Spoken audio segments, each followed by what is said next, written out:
মা হ্যাঁ মা রে, এই দেখো বল। রূপা পাটিয়া মাছ নিয়ে এসেছি। এ বাবা রে, রূপা পাটিয়া কোথায় পেলি? হ্যাঁ, শাগনা পাটিয়া হ্যাঁ, শাগনা পাটিয়াও আছে। এটা তো শাগনা পাটিয়া। হ্যাঁ ধর, হ্যাঁ এগুলা তো শাগনা পাটিয়া। হ্যাঁ। এ খেতে যা মিষ্টি লাগবে না? আরে শীতের বাজারে এগুলা তো দারুণ ভরে শীতে। ভরে উঠেছে। হ্যাঁ, এই শীতের বাজারে খেতেও দারুণ লাগে। কি বানাবে? বানাবো সরু সরু আলু কেটে পাটিয়া মাছের মাখা। বানাও গরম দারুণ। গরম ঢেলে কেটে ফেলবে, বেছে ফেলবে। আগের থেকে যদি আনতিস না আরো পড়ে যাবে, পড়ে যাবে। হ্যাঁ যাই রূপোর মতো চকচক করছে, ঠিক রূপোর যেমন রূপোর রংটা যেরকম এই মাছের রংটাও সেই রকম, যেন একে বলে রূপা পাটিয়া।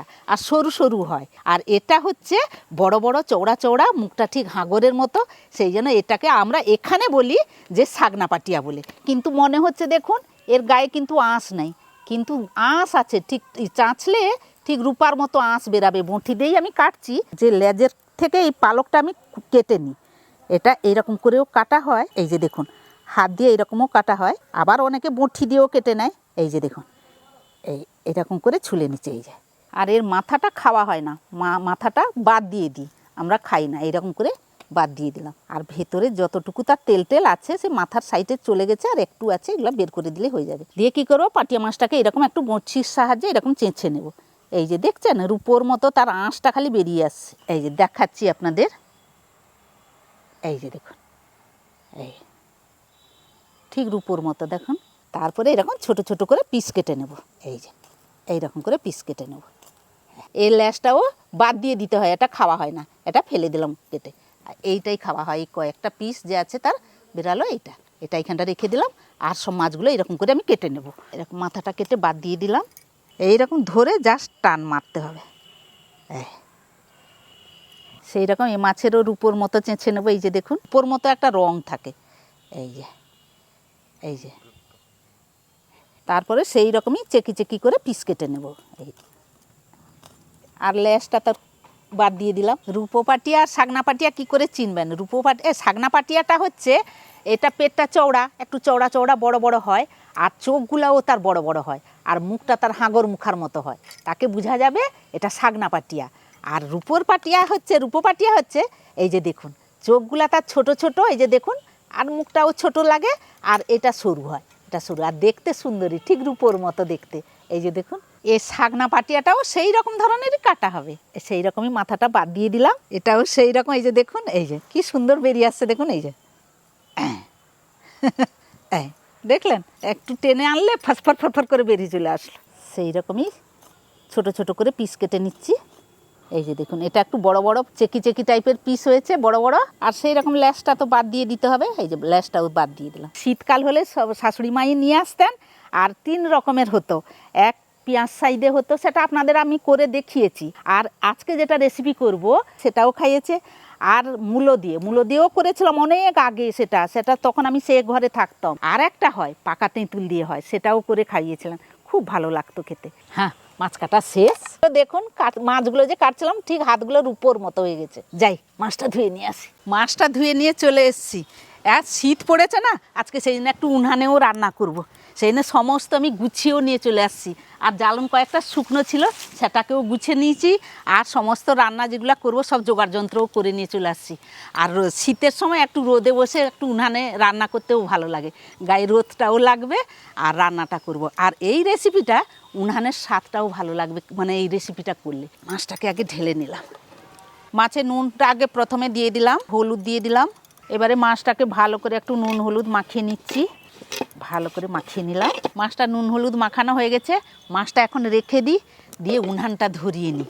মাছটা ভাজবো না, আগে হাতটা ধুয়ে নিই, দিলে উনানটা ধরাবো। ঘরে লম্ফটা যে গেল কোথায় দেখতে পাইনি, লম্ফ থাকলে ভালো হতো জ্বালানো। এই ধরে গেছে। যাই হোক শুকনো জ্বালন ছিল বলে পাতাগুলো ধরে গেল, না হলে ভয় লাগছিল ধরবে কিনা। এখন ভিজা থাকলে জ্বলতো না, শুকনো আছে বলে যাই হোক ধরলো। তারপরে দেখি এই একটু শীতকাল বলে একটু আশেপাশে একটু গাছটা আছে বলে 2-4টা জ্বালন আছে। উনানটা ধরে গেছে, কড়াইটা বসিয়ে দিলাম। কড়াই গরম হয়ে গেছে, সর্ষের তেল দিয়ে দিলাম। কলা পাতাটা ছিঁড়ে নিয়েছে।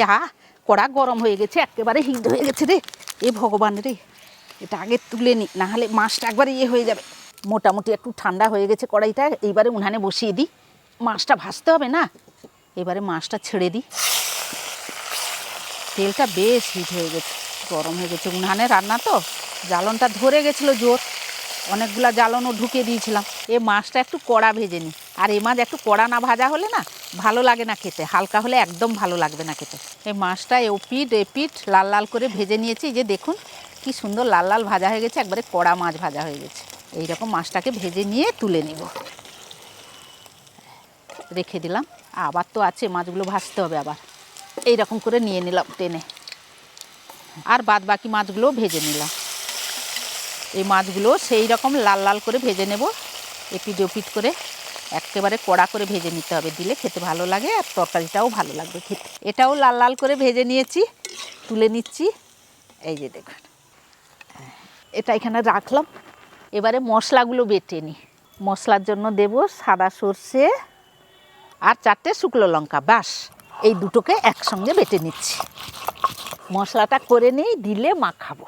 মশলা করা শেষ, এইখানটাই চেঁচে রেখে দিই মশলাটা। একটা মাটির তেলানি নিয়েছি, এই যে তার পেছনটাও আমি একটু মাটি লেপে দিয়েছি, কারণ উনানে করবো তো ভয় লাগছে যদি ফেটে যায়, সেই জন্য মাটি একটু লেপে দিয়েছি। এই যে দেখুন, আমি লম্বা লম্বা কীরকম আলু কেটে নিয়েছি, সরু সরু লম্বা লম্বা ধরনের। সেই আলুটা আমি প্রথমে তেলানিতে দিয়ে দিচ্ছি। এই যে দেখুন 3টে বড় বড় পেঁয়াজ, সেটা কুচি কুচি লম্বা লম্বা করে রেখেছি, সেটাও আমি এই আলুর উপরে দিয়ে দিচ্ছি। এই যে দেখুন, আর এখানে আছে কয়েকটা কাঁচা লঙ্কা, কয়েকটা কাঁচা লঙ্কাকেও আমি চিড়ে রেখেছিলাম, সেই কয়েকটা কাঁচা লঙ্কা চিরাও দিয়ে দিলাম। এবারে যে মশলাটা শিলে বেটে রেখেছিলাম সেটাও দিয়ে দেব। তারপরে একটু নুন দিয়ে দিলাম, তারপরে পরিমাণ মতো হলুদও দিয়ে দিলাম, তারপরে কাঁচা সর্ষের তেল একটু দিয়ে দিলাম। এবারে কি বলেছিলাম, পাটিয়া মাখা দিয়ে ভালো করে মাখাবো। এবারে যত পারবেন ভালো করে মাখাবেন, দিলে তার টেস্টটা ভালো হবে। একে সব একবারে ঠেসে ঠেসে মাখাতে হবে, দিলে তার স্বাদটাই আলাদা। মাখানাটাই হচ্ছে মেন, জোর দিয়ে ঠেসে ঠেসে করে মাখাতে হবে। মাছটা যে ভেজে রেখেছিলাম সেই মাছটা দিয়ে দেব, মাছটা উপরে দিয়ে দিচ্ছি। এবারে ভাজা মাছটাও দিয়ে দিলাম।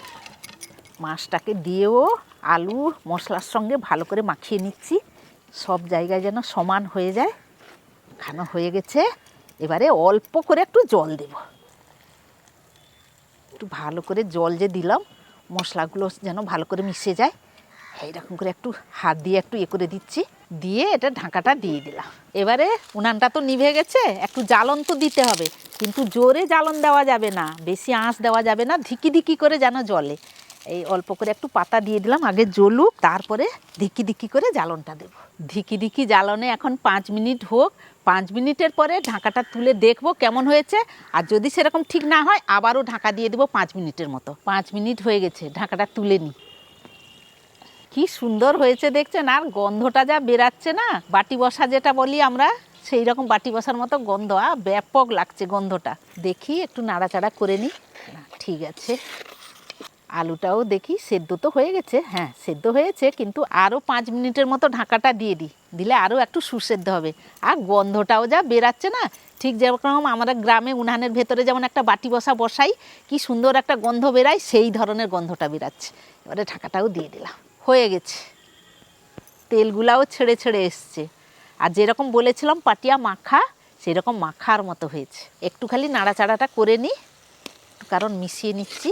মাখা মাখা ঠিক মাখাই হয়েছে।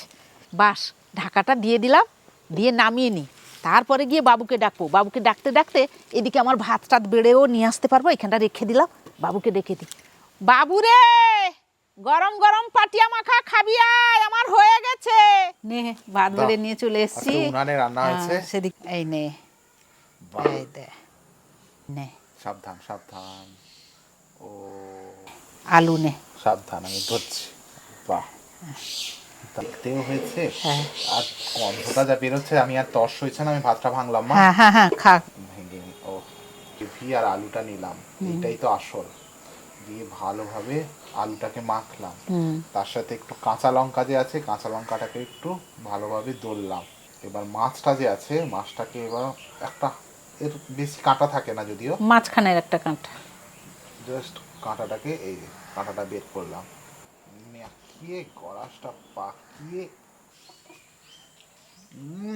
সেই স্বাদ, সেই স্বাদ না, স্বাদ তো দারুণ হবে। আরে মাছের কোনো তুলনা হয় না, মাছটা প্রচুর মিষ্টি হয়, দামে কম, এখন মানে আর ভালো, স্বাদেও ভালো, মানেও ভালো, খুব ভালো। মনে হচ্ছে না তোর সেই ঠাকমার হাতের রান্না?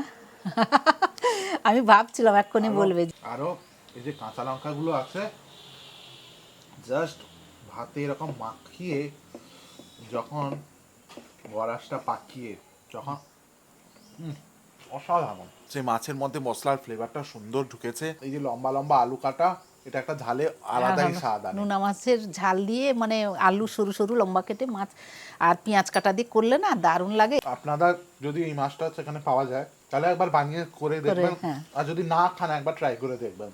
আর যদি পাওয়া যায়, আমরা এখানে বলি রূপা পাটিয়া মাছ, আপনারা কি নাম বলেন জানি না, দু রকমের মাছ তো বড় মাছটা দেখালাম। বললাম শাকনা পাটিয়া, আর ছোট মাছটা কি রূপা রূপা পাটিয়া। পাটিয়া। আলু একটু মাখা মাখা এই ইয়েটা আলুটাই আছে, খেতে বেশি ভালো মশলাটা তাতে সব আছে না, ভাল লাগবে খেতে। ওগুলো আলু দিয়ে দিয়েছে মা, হ্যাঁ জাস্ট আলুটা মাখিয়ে যদি হ্যাঁ এরকম করে নিয়ে হ্যাঁ তার সাথে একটু মাছটা, হ্যাঁ দারুণ খাওয়ার আটটা দারুণ। একটু নাও, একটু তুই আলু খা। আর মাছটা মাখিয়ে নাও, খাও।